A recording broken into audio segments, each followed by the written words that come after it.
Buenas noches. ¿Se oye bien? Se oye bien, qué suerte. Bueno. Me alegro mucho de que me haya tocado presentar a mi querido amigo Alberto. Porque desde muy pequeño él y yo, menos pequeño, hemos sido muy amigos. Y conozco ciertas facetas que generalmente la gente no conoce. Por ejemplo, es un gran pintor. ¿Lo sabía alguien? Lo que no sé es por qué ha dejado de pintar. Es decir, hace bastantes años pintaba muy bien, pero que muy bien. Y cambió la pintura por las letras no de cambio.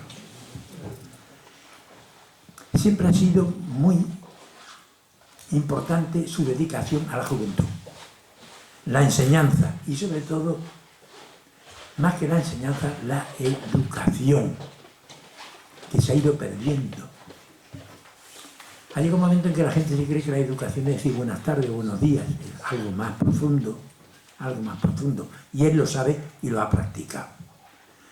Él se ha convertido en asesor de la ciudad en muchas facetas. Y he estado junto a él contemplando sus actividades. Os voy a poner un ejemplo muy curioso. Por ejemplo, la bandera de Badajoz. Él ha sido la persona más influyente para ver cómo debe ser la bandera de Badajoz. No sé si se ha llegado a una conclusión. ¿Sí? Está en hibernación. Está en hibernación, me dice. Estamos ya llegando al invierno natural. Otra de las cosas ha sido la historia de Badajoz, sobre todo la historia militar que vamos a oír hoy y a sentir. Me parece que fue su tesis doctoral la arquitectura popular de Extremadura, porque él es doctor en historia del arte, cosa que tampoco hay mucha gente que lo sepa, que es historiador, pero es historiador y doctor en historia del arte. Ha sido muchas cosas, entre otras cosas, una persona entrañablemente unida a la ciudad. Cuando el ayuntamiento quiere saber algo sobre algo o decidir algo sobre la materia que sea, allí está él, porque le llaman para que opine y diga, lo sé, porque lo he visto, es decir, que soy testigo fidedigno porque estoy diciendo la verdad. Es además, claro, cronista de la ciudad. Hubo una época en que había dos cronistas, si no me equivoco, cosa que me parece absurda. Con uno era suficiente, como se ha demostrado. No digo quién era el anterior, bueno, quién era el compañero, porque era una persona magnífica también, lo cual demuestra la importancia suya. No fueron contrincantes, en absoluto. Es un conferenciante magnífico, lo sabemos. Y es una osadía por mi parte estar diciendo quién es él. Me parece absurdo ante este público que digamos quién es él. Porque todos lo saben. Lo que pasa es que algún pequeño detalle que he dicho, a lo mejor lo había yo olvidado. Hay que recordarlo. Tiene una apretada, profunda biografía, y aunque es relativamente mayor, no es muy mayor. Es decir, todavía tiene tiempo de hacer muchas cosas más. La conferencia, me decía hace un momento que hay dos culpables de que dé la conferencia hoy aquí. Y uno de ellos soy yo. El otro es el coronel. El coronel ha sido el culpable también de esta conferencia aquí. Porque le oímos, hoy no la va a decir exactamente igual, porque él no la lee, pero la va a decir parecida. Fue una conferencia magnífica en lo que fue Capitanía General de Extremadura. Capitanía General de Extremadura. La capital de Extremadura durante tantos años y siglos, algunos siglos, gracias al ejército. Me llevé gran alegría cuando el general que entonces estaba se le ocurrió, se le sugirió por varios sitios que pusiese ese rótulo de Antigua Capitanía General de Extremadura. Rótulos que tenemos que ir poniendo en muchos sitios para demostrar la importancia de nuestra ciudad, lo que ha sido y lo importante que ha sido. Sobre todo, Badajoz, y con esto ya termino, ha sido una ciudad, antes hablábamos de dos instituciones, y esas dos instituciones hicieron posible que Badajoz funcionase. Cuando yo era pequeño, lo oía, a toque de corneta y repique de campanas. Sí, y era delicioso, ya están tocando Fagina, o ya están anunciando que va a haber misa en la Concepción, o en las Descalzas, o en las Carmelitas. Hemos ido perdiendo el sabor de la corneta y la emoción de las campanas. Ahora solamente cuando estamos en algún pueblo y toca el ángelus o toca alguna otra cosa, oímos de nuevo esas campanas que nos acompañaron de pequeño. Y no quiero decir nada más porque lo importante es lo que va a decir él. Pero sí quería cumplir la atención que tenemos en la económica y en otros sitios también, claro, de que al conferenciante hay que presentarle, aunque se le conozca, para decir alguna cosa pequeña o grande, porque hay cosas muy pequeñas que son lo más grande de una biografía.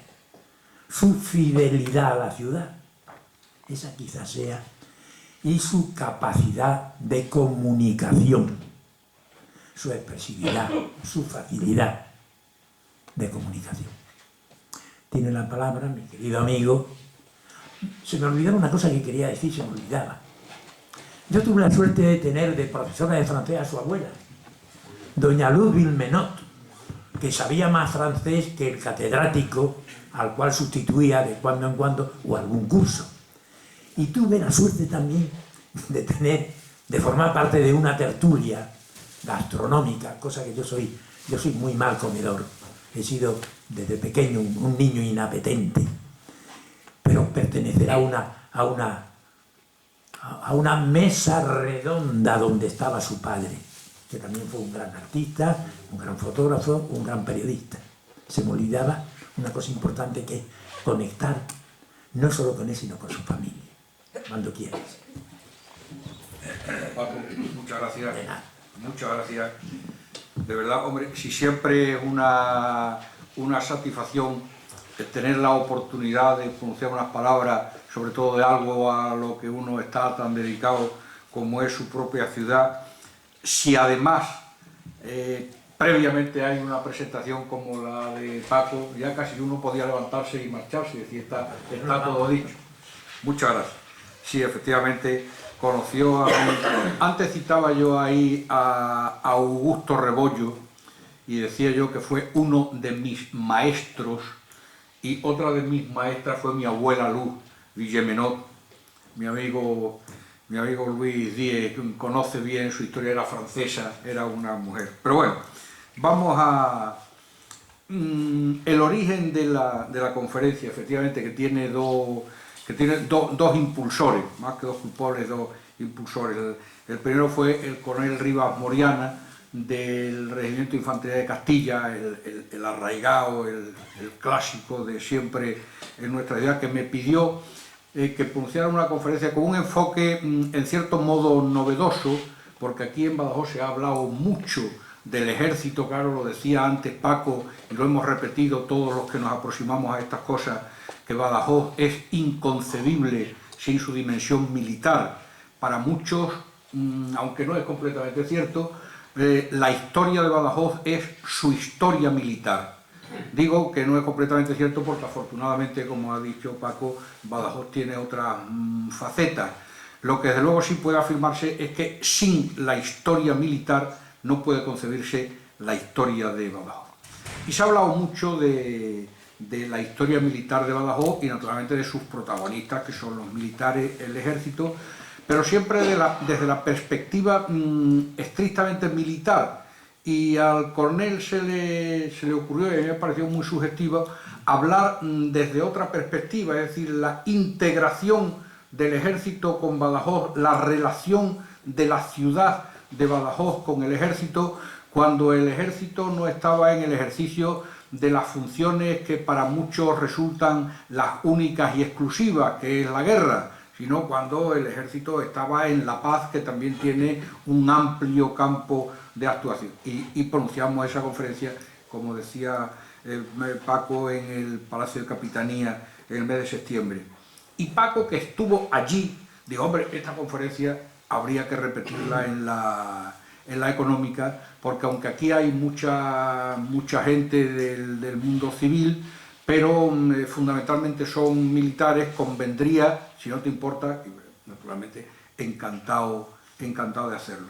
Y entre los dos encajamos en parte por las posibilidades de disponibilidad de los días libres en la apretada agenda de tantas actividades culturales como programa esta sociedad nuestra, la sociedad económica, y además para darle una cierta significación de hacerlo lo suficientemente próximo a la gran celebración del ejército español, de la infantería, que es la Inmaculada Concepción, entonces que sirviera un poco de reconocimiento y de expresión del cariño de esta población hacia ese ejército del que vamos a hablar.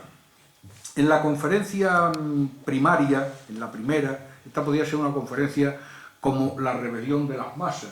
Ustedes saben que cuando Ortega y Gasset escribe La rebelión de las masas en 1928, hace el corpus de su obra, pero la completa con un prólogo para franceses y un epílogo para ingleses. Pues esta podía ser una charla, una exposición con un prólogo para militares y un epílogo para civiles. Decíamos que en la primera, naturalmente, como el padrino era el Regimiento de Infantería de Castilla, le dedicamos mucha atención al Regimiento de Infantería de Castilla, pero vamos a pasar hoy más por encima del regimiento. La mayoría de las cosas que vamos a predicar en esta exposición pueden situarse en cualquier momento cronológico, por lo menos a partir del siglo XVII, en relación con lo que ha sido la presencia del ejército y el desarrollo de sus actividades en la ciudad. Pero por no remontarnos tanto, porque no es tanto una conferencia de carácter historicista o una exposición como de carácter, digamos, sociológico o social, vamos a avanzar algunos siglos y vamos a poner el punto de arranque en finales del siglo XIX. La llegada del Regimiento de Infantería Castilla, lo decíamos el otro día, tiene su origen, o tiene su razón, tiene su motivo, en uno de esos acontecimientos que desde esta misma tribuna referíamos hace menos tiempo, que es el levantamiento republicano de 1883, que tiene lugar en Badajoz el domingo 5 de agosto. Bien, se produce una alteración del orden, digamos, el regimiento que se ha levantado, que el Covadonga resulta disuelto o trasladado, y para restablecer el orden con una unidad de más confianza viene en diciembre de 1893, también nos viene un poco al pelo la efeméride, llega a Badajoz el 17 de diciembre, el Regimiento de Infantería de Castilla, que ya con otros nombres había estado anteriormente en Badajoz. Y a partir de aquí tenemos una perspectiva más cercana para centrar el tema del ejército y Badajoz, relaciones con la población civil, con la población. 1893. ¿Cómo es Badajoz en 1893? ¿Qué se encuentra el Regimiento de Infantería de Castilla cuando llega a Badajoz en 1893?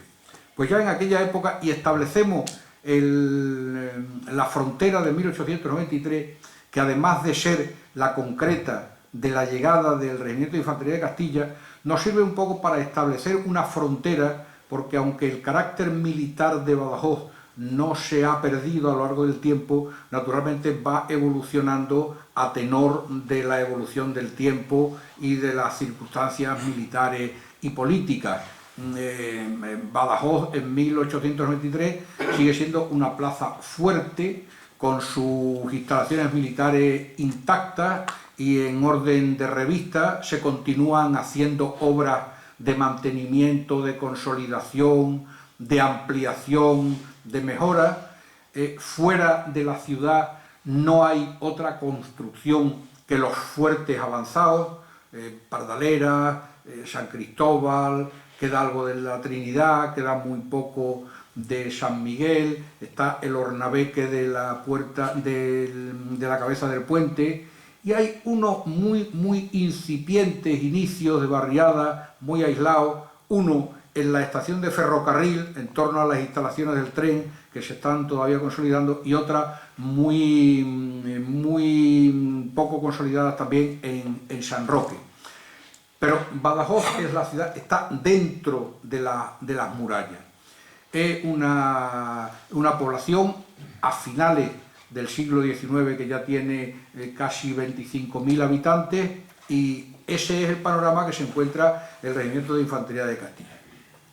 Pero la importancia de Badajoz, aunque latente, se conserva, porque digo, sigue siendo una plaza fuerte de una importancia crucial en la divisoria con Portugal.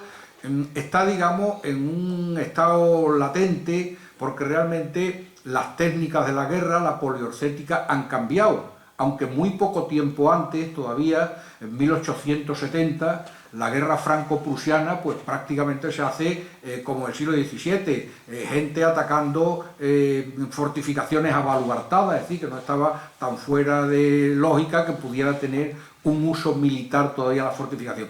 Pero era una circunstancia extraordinaria, y sobre todo la mentalidad de la población y la organización de las unidades militares que estaban de guarnición en la plaza, pues ya eran otra cosa. Bien, pues a una población en la que prácticamente desde después de la Guerra de la Independencia no había habido ningún acontecimiento bélico realmente importante, porque desde las guerras civiles de Castilla en el siglo XIV, en el siglo XV, en realidad Badajoz no había dejado de estar permanentemente siendo objeto y protagonista de hechos militares, asaltos, cercos, arrasamientos, batallas. Desde la Guerra de la Independencia alguna escaramuza puede producirse, pero ya estábamos en un periodo de tranquilidad y de paz ajena a los hechos estrictamente bélicos militares. Pues bien, ahí es a donde llega el Regimiento de Infantería de Castilla, por ponerlo como paradigma de las nuevas unidades de corte moderno que llegan a un Badajoz distinto. Badajoz, digo, está encerrado en el perímetro de las murallas y tiene un fuerte acento militar, no solo por la tradición de lo que siempre ha sido su propia naturaleza, sino porque en esa época los que habían sido hasta los 16 grandes conventos que se encerraron en el perímetro de las murallas, en su mayor parte habían sido convertidos en cuarteles, como consecuencia de las desamortizaciones liberales, es decir, de la expropiación que hace el Estado de los bienes de la Iglesia, la primera en 1820, la segunda en 1835, y hubo algunas otras después. Los conventos habían sido desamortizados y habían sido requisados por el Estado, y unos habían sido vendidos a agentes particulares y otros se habían dado a instituciones para que se establecieran allí. Y algunos fueron convertidos en cuarteles. Y, por ejemplo, tres de los grandes cuarteles, al menos, San Agustín, San Francisco y Santo Domingo, fueron convertidos en cuarteles. Y aparte de eso, había otros cuarteles menores en otras instalaciones. Existía el cuartel de la Bomba en el baluarte de San Juan, luego desaparecido. Existía el parque de artillería, donde está el Hotel Zurbarán. Estaba el parque de ingenieros, donde ahora está la torre de Simago. Estaba el cuartel de los mixtos, un pequeñito cuartel allí al lado. Había otro cuartelillo encima del baluarte de Santiago, casi donde está ahora la memoria de Menacho. había aquí en la zona antigua 2 o 3 cuarteles de caballería de estructura menor, uno de ellos el cuartel de los ecuízaros, el de los suizos, estaba el cuartel del vino, en fin, Badajoz tenía mucha impronta militar. Había un picadero en las traseras del Hotel Zurbarán, estaba el Polvorín, que ya se había sacado extramuros, durante mucho tiempo había estado dentro estaba en San Gabriel. Había una serie de resguardos en cada una de las puertas, había pues como una especie de un cuartel donde estaban allí las vigilancias, es decir, tenía mucha entidad militar la ciudad a la que se incorpora el regimiento de infantería de Castilla. Decimos que Badajoz en los inicios del siglo, 1890, 1900, tiene en torno a 25.000 habitantes. La guarnición entre las distintas unidades que hemos hablado, pues hay que estimarle unos 3.500, quizá 4.000 soldados, personal del ejército. No quiero decir efectivos, porque un soldado no es un efectivo es otra cosa. Sí, había un conjunto de militares, cada uno de los cuales, pues, o la mayoría tenían su familia, tenían su mujer, tenían sus hijos, algunos tenían sus padres. Quiero decir que en una población de más o menos 25.000 habitantes se inserta un conjunto con unos perfiles muy definidos de al menos 5, 6, 7.000 personas. El que se integren 10 personas en 25.000, pues hace que esas 10 personas queden diluidas.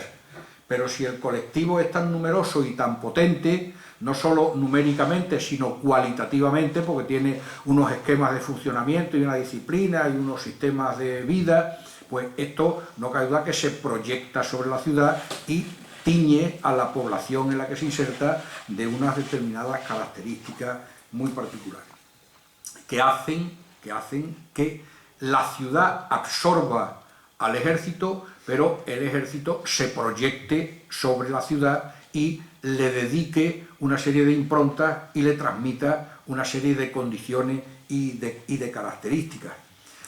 Hablábamos antes que, aparte el ejercicio de sus funciones puramente militares, el ejército sigue haciendo, naturalmente tiene unas funciones y las desarrolla. El ejército hace maniobras, hace ejercicio.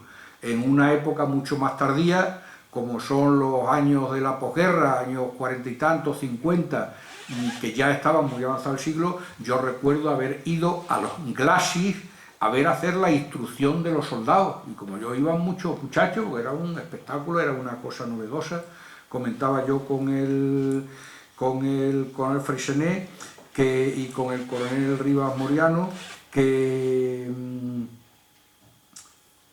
cuando se iba de maniobra el regimiento o otras unidades, la gente iba a verla, la salida desde la estación, porque era otro espectáculo, igual que otros íbamos a ver la llegada o la salida de la romería de Botoa. Algunos íbamos a ver, es decir, el ejército seguía su vida. El ejército se proyectaba en la ciudad, pues de otras mil maneras, en el ejercicio de sus funciones militares. Había misas de campaña, había juras de bandera, con frecuencia salían unidades expedicionarias, en la época más antigua, a la guerra de Cuba, después a la guerra de África, después hasta prácticamente, esto lo recordamos todos, la salida de batallones, de unidades expedicionarias a IFNI, y hoy siguen saliendo a misiones internacionales. Es decir, tenía una actividad, no era solo una guarnición acuartelada de una manera pasiva, sino que tenía una proyección en actividades concretas propias de su función y de su destino.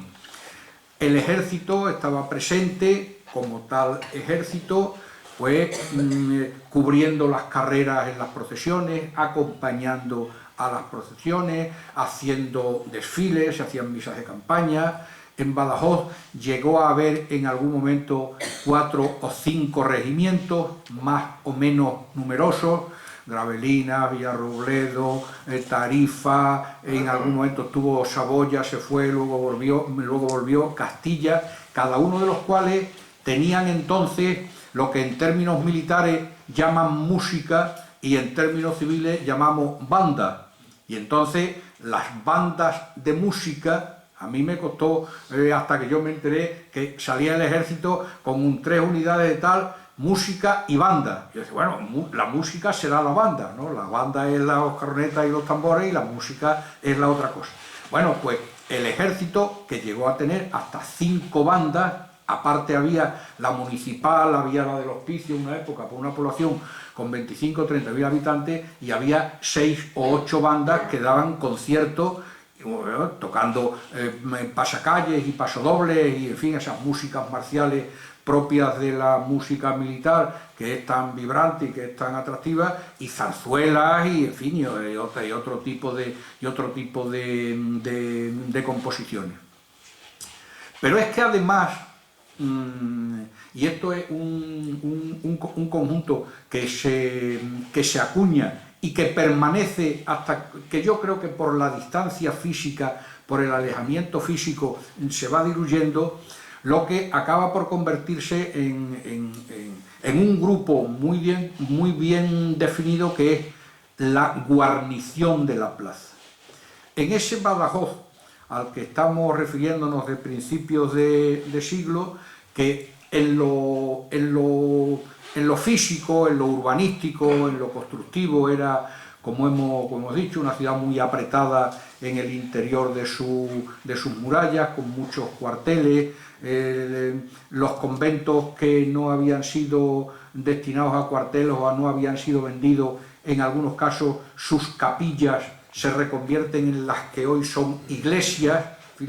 La iglesia del convento de San Francisco era San Juan de Ribera, el convento de los Gabrieles era la Concepción, la iglesia del convento de San Agustín era la actual Santa María la Real, Santo Domingo se mantiene, porque en Badajoz había pocas iglesias construidas de nueva planta como tal iglesia, sino que se fueron aprovechando las de los conventos precedentes. Pues bien, aparte de que Badajoz era como era, decimos, en lo físico, con unas puertas, Badajoz tenía entonces una serie de puertas que prácticamente hasta después de la Guerra Civil se cerraban al toque de queda, se cerraban al caer la tarde y no se abrían hasta el alba, hasta que amanecía el sol otra vez, y era una ciudad cerrada, era una plaza cerrada. Las propias murallas estuvieron adosadas a los cubos de la Puerta de Palma hasta 1905, es decir, entrado ya el siglo XX.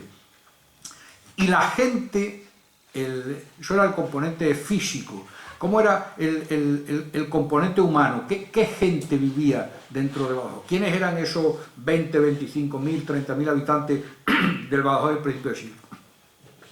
Pues Badajoz, con carácter general, era, aparte su marcado carácter militar y el carácter religioso que todavía subyacía, no obstante la transformación experimentada por los conventos, pues era un poblachón agrícola, es decir, era una población fundamentalmente de economía agrícola, cuya subsistencia dependía en un determinado momento de lo que había de la iglesia, de los encargos que hacía en materia de construcción, de arte, de obras de caridad o de lo que fuera, de los gastos que generaba el ejército, que era otro de los aspectos del ejército, porque el ejército consumía víveres, consumía servicios y ropa y transportes y artesanías varias. Aparte de eso, el sustento e incluso la mentalidad del Badajoz de la época era el de una población rural, el de una entidad rural, compartimentada a su vez, digamos, en dos grandes grupos: los llamados terratenientes, es decir, gente que tenían propiedades, que las tenían, en fin, no las trabajaban directamente, pero cuyo carácter se señalaba en sus propias viviendas. Todavía no, porque como consecuencia de la tremenda transformación urbanística que ha sufrido Badajoz, muchas cosas han desaparecido, pero hasta hace relativamente poco tiempo las casas más importantes de las calles más importantes, el otro día lo comentaba yo en la última conferencia de aula hoy con alguien en el colegio de farmacéuticos, eran grandes casonas, en fin, de burguesía o de labradores o de terratenientes acomodados, que tenían lo que se llamaba su puerta falsa, su portón, que era el servicio a la actividad campesina que se desarrollaba en esa familia, por la que entraban los carros, pues con los productos que fuera, con los aceites, con los trigos, con lo que quiera. Es decir, Badajoz era una ciudad fundamentalmente de economía y de funcionamiento agrícola. Al servicio de esto había pues muy poca industria, muy pequeña industria, había una artesanía al servicio de esa actividad agrícola o de esa actividad militar. Y luego en lo humano pues era una ciudad muy estamentada. Estaba el estamento religioso, a lo que vamos a hablar se sumó el estamento militar, un estamento religioso, un estamento de cierta intelectualidad, como comentaba antes también Francisco Pedraja. Es curioso cómo en una ciudad pues tan asendereada por tanto avatares bélicos y en permanente tensión de supervivencia frente a todo tipo de enemigos, la pujanza, la efervescencia cultural que ha tenido en una serie de figuras insignes muy destacadas en el campo del arte, del pensamiento, de la filosofía, gente muy avanzada, de mentalidad liberal, muchos procedentes de la Iglesia, muchas instituciones de tipo asociativo. Había, además de las bandas que hemos citado, había orquestas, había casinos, estaba la sociedad económica, había el Ateneo, tenía una sociedad muy dinámica, muy rica, y a esos estamentos de los pensadores, de los terratenientes, del estamento religioso, del estamento docente, del estamento periodístico, se inserta como un estamento más en igualdad de condiciones el estamento militar, bajo esa denominación genérica que decíamos de guarnición de la plaza.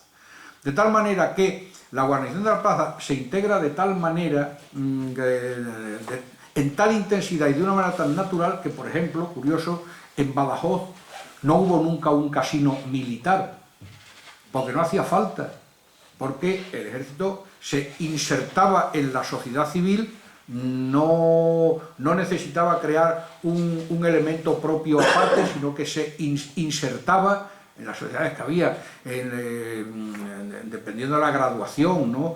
O el círculo de artesanos, o el centro obrero, o el liceo de artesanos, o el casino de Badajoz, o el casino republicano, que ese sí lo hubo. El ejército se integró no solo como participante normal en las actividades que hacía la ciudad, sino con una importante actividad también como promotores directos de cosas. Es decir, la ciudad, pues el ayuntamiento hacía las ferias, o la diputación haría unos mercados o otro tipo de ferias. Cuando digo feria no me refiero a los caballitos, sino a lo que eran mercados y de más actividad comercial. La sociedad económica organizaba sus actividades, tenía sus escuelas, promovía cosas, la biblioteca, la caja de ahorro, escuelas de dibujo, de agricultura, cada una de las sociedades que había, que las había muy importantes, la asociación de la prensa, daba sus conferencias, promovía poner estatuas. Morales y Zurbarán están promovidas por la asociación de la prensa. Es decir, cada uno de los estamentos, cada una de las organizaciones promovía sus actividades. Y la guarnición de la plaza también promovía sus actividades. No se limitaba a participar en las actividades que promovían otras instituciones, sino que la guarnición de la plaza promovía, en un ejercicio de protagonismo y de integración, promovía sus propias actividades. Gran corrida de toros organizada por la guarnición de la plaza.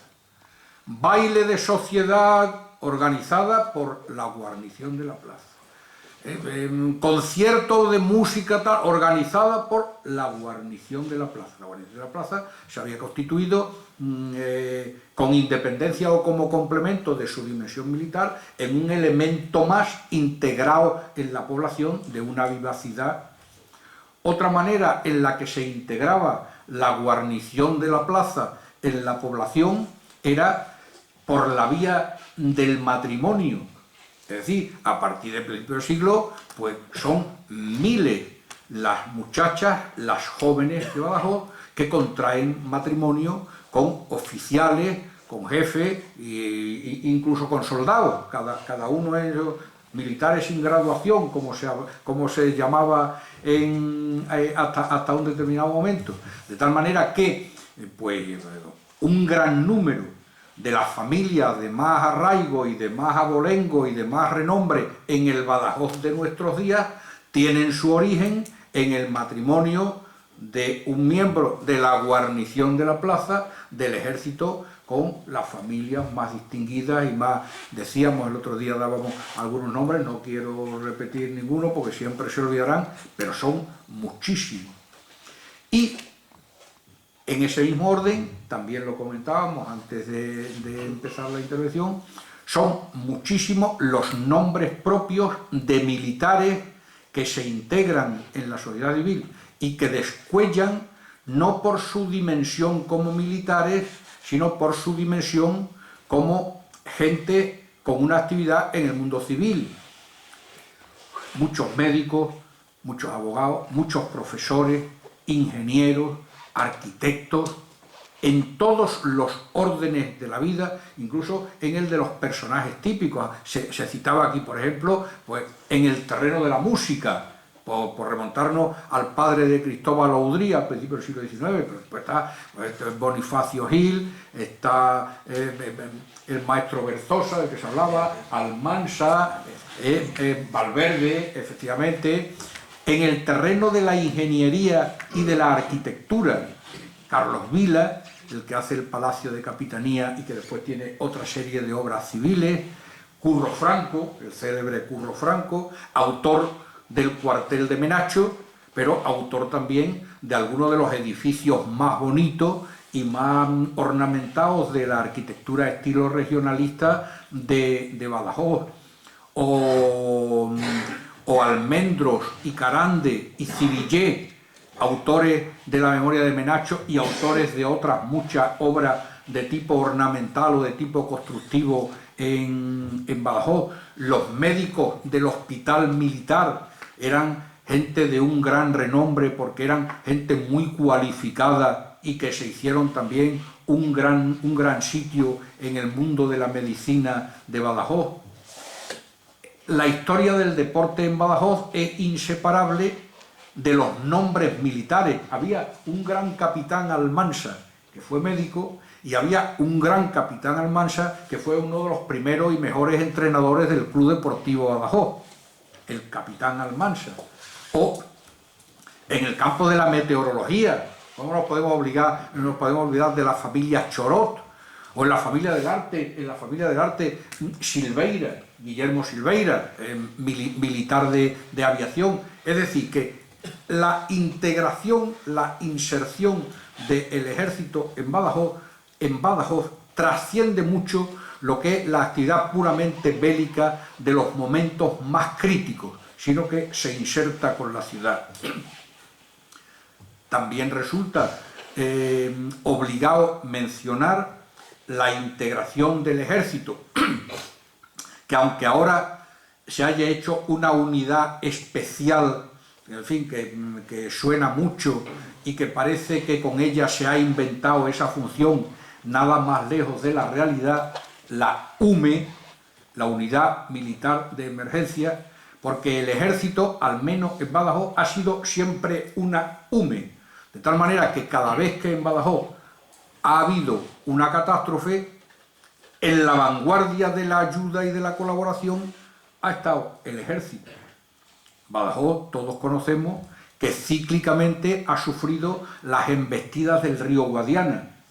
casi cada año el río Guadiana se desbordaba, había unas riadas tremendas, había unas avenidas tremendas, y pese al celo y al cuidado de las autoridades en avisar, en casi en obligar a la gente que abandonara los terrenos que se presumía que iban a ser inundados, en fin, siempre había gente que se quedaba, y aunque la gente se escapara, siempre se creaba una situación de problema. La gente tenía que abandonar sus casas, las huertas que había en las dos orillas del río, sobre todo en la orilla derecha y en las márgenes del Gébora, del Calamón, del Rivilla, en fin, se producían destrozos. A esa gente, que generalmente eran de capas humildes, había que atenderlas. ¿Y quién las atendía? Pues fundamentalmente el ejército, porque ni el ayuntamiento ni la Diputación, entonces no había tantas instituciones particulares o tantas ONG o incluso la Cruz Roja, que efectivamente existía, pero era una cosa meramente testimonial y larvada. Quien iba o con sus carros o con sus camiones y establecía cocinas de campaña y ponía camas de emergencia o ponía tiendas de campaña, los célebres damnificados, ¿te acuerdas tú que se llamaban los damnificados? O se metían en el antiguo seminario o se metían en los antiguos cuarteles, y quien los atendía era el ejército. Es decir, la Gran Hume era otra de las inserciones que hacía el ejército con la ciudad de Badajoz. Aquí en Badajoz, como consecuencia de su situación fronteriza, otra de las grandes instalaciones, no lo he citado antes cuando hablaba de los cuarteles y de las instalaciones, era lo que después se llamó Intendencia, que desde finales del siglo XIX se llama la factoría de utensilios, que estuvo en distintos sitios. Estuvo al lado de la plaza Chica, la plaza de Santa Ana. Después últimamente tuvo su propio edificio al inicio de la avenida de Colón, y aquello era un gran depósito pues de mantas, de ropa, de calzado, de cosas, claro, para atender a las necesidades militares. Y cuando se producían estas situaciones de emergencia, el ejército era quien iba a prestar la ayuda a estas personas.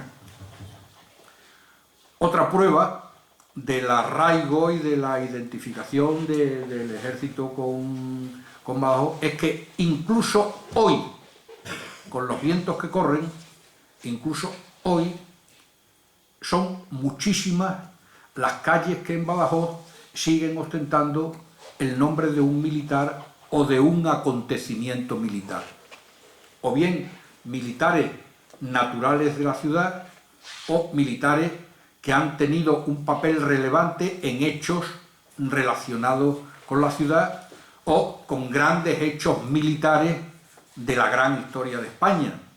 Tenemos pues una calle a de Gabriel, el héroe de la batalla de Ebro, naturalmente al general Menacho, a Prim. Tenemos calles dedicadas a otros militares más modernos, Saavedra Palmeiro, nuestro amigo que hoy no habrá podido venir porque siempre nos acompaña, Ezequiel Moro, tiene su calle. Hasta hace poco tiempo la quitaron, García Morato tenía su calle, Díez Trechuelo tenía su... Y por no ir a nombres que puedan tener unas connotaciones más concretas de los acontecimientos últimos, ha habido una gran cantidad de personajes militares. Naturalmente el regimiento Castilla, el regimiento Gravelina, hay una calle fuerte, hay calle dedicada a grandes hitos de nuestra historia, Covadonga, Navas de Tolosa, Fuerte, Castillo. Es decir, es una ciudad que, pese a las podas que han ocurrido en los últimos años, todavía hay quizá 3 decenas, hay cerca de 30 nombres de calles en Badajoz que están dedicadas a militares o a cuestiones relacionadas con el ejército. Quiere esto decir que Badajoz permanentemente ha estado en relación, muchos de los militares integrados también luego en funciones civiles, algunos de nombre, recuerdo yo que citaba en la conferencia anterior, los que vivimos en aquella época afortunada en que teníamos que hacer el servicio militar, cuando lo que se llamaba entonces la caja de recluta era una de las instancias en fin, más conocidas de Badajoz. Aquí había un personaje imprescindible que estuvo al frente de la caja de recluta durante, yo no sé, 40 años, y que era el padre de los soldados, porque era un hombre comprensivo y era un hombre que ayudaba, y que era Capitán Panduro. ¿Recordarán ustedes al Capitán Panduro? ¿O recordarán ustedes los jefes de la policía municipal, cuando con media docena de policías municipales de 70 años era suficiente para mantener el orden en la ciudad de Badajoz? ¿Quién no recuerda al sargento Tena, uno de los más antiguos, uno de los legionarios que entró en Badajoz y se quedó en Badajoz como jefe de la policía municipal? O después Sánchez Pareja, que también fue jefe de la policía municipal. Es decir, han sido en todos los campos, en el campo de la enseñanza, por ejemplo, que en virtud de esa preocupación y de ese interés por el aprendizaje ha existido siempre en Badajoz. Había muchas academias privadas de enseñanza, cuando la enseñanza pública todavía no tenía el carácter universal que tiene ahora, o supuestamente universal. En Badajoz había siempre, en todas las épocas, hubo 4, 5, 6 academias, unas de preparación al ingreso en las academias militares y otras de matemáticas, de física, de química, regidas por militares, o muchos militares dando este tipo de enseñanza en las academias privadas que había, la Academia de San Francisco, los Lucenqui, dos de los cuales fueron militares, claro, fueron profesores, o en la Politécnica, o en el Colegio del Carmen antes de que fuera asumido por los maristas, que era una academia particular. Pues había cantidad de militares impartiendo sobre todo asignaturas técnicas. Por eso yo creo que era conveniente y bueno seguir la iniciativa del prólogo para franceses y el epílogo para ingleses, de dar esta nueva visión para otro tipo de audiencia, para otra audiencia en esta fecha más cercana a la gran fiesta de la infantería española, que es la fiesta de la Inmaculada Concepción. Yo terminé la intervención de capitanía leyendo un soneto que a mí me gusta tanto, personalmente me gusta tanto. Yo tengo una especial predilección en el campo de la literatura por los sonetos. Me parece que es un género muy difícil y riquísimo, porque tiene una capacidad expresiva. Y si entonces, que estábamos en septiembre, lo leí, hoy voy a leerlo con una especial delectación, y con ello terminamos, para pasar a ustedes, les parece, después a algún comentario por no alargarnos tampoco demasiado. Es un soneto, como no puede ser de otra manera, de un teniente coronel de infantería del ejército, que es mucho más conocido por su dimensión como poeta que por su dimensión como militar. El teniente coronel Luis López Anglada, autor de magníficos libros. Tiene el poemario La voz del capitán, no la de Walt Whitman, sino... Y este soneto está en un mosaico que preside la base General Menacho de Botua, con una imagen de la Inmaculada Concepción, que está allí por el empecinamiento del general Ezequiel Moro en que se trajera de Madrid y se pusiera allí. Es una imagen, una reproducción en mosaico de la Inmaculada Concepción, preciosa. Y tiene en otro mosaico este soneto de Luis López Anglada, que hace referencia a la Inmaculada Concepción, naturalmente, a la infantería española, y a uno de los hechos pues, que ocupan uno de los lugares de oro en la historia de la infantería y del ejército español y de España, que es la, no vamos a contarlo, ustedes lo conocen, es la aparición de una imagen de la Inmaculada Concepción en un momento en que un tercio en Flandes se encuentra en una situación desesperada, ya prácticamente esperando que los maten allí, defendiendo la posición que tienen, el hecho de Bommel, y un soldado cavando una trinchera encuentra una imagen de la Inmaculada, y esto les enardece, les da fuerza, de tal manera que cuando parece que estaban ya prácticamente muertos, alcanzan una victoria incomprensible en relación con las dificultades del medio que tenían. Pues Luis López Anglada, en ese verso que está en Botua, y que yo voy a leer también como homenaje a la Inmaculada en su fiesta inmediata, dice: fue un soldado del tercio cuando era oficios de españoles ver la muerte como un servicio más de honra y de suerte, amiga del más bravo y compañera.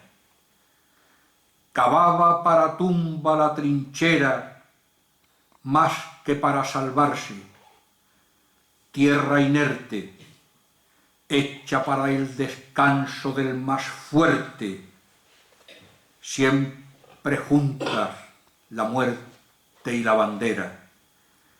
Encontró el cuadro, lo sacó del suelo, se arrodillaron todos bajo el cielo de la noche de Holanda oscura y fría, y no hubo novedad.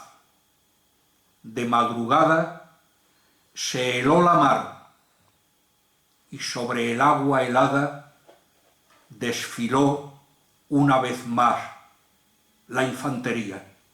Nada, muchas gracias.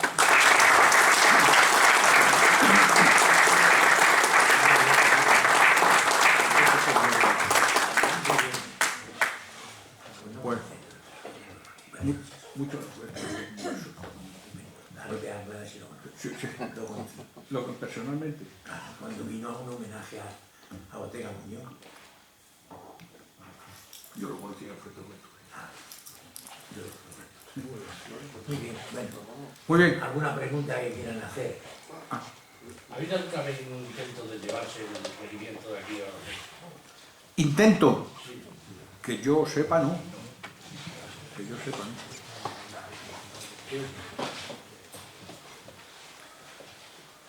¿En qué fecha queda datado el regimiento en Badajoz? ¿Perdón? ¿En qué fecha queda datado definitivo el regimiento en Badajoz? El 17 de diciembre de 1893.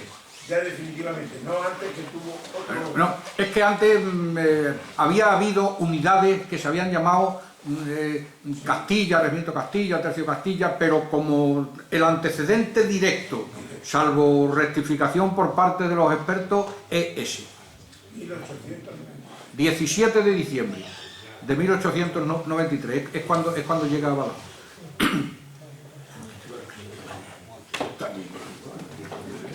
Hubo otro regimiento que era el regimiento Baleares, que también tenía su banda militar. Muy bien, pues muchas gracias a todos. Muchas gracias.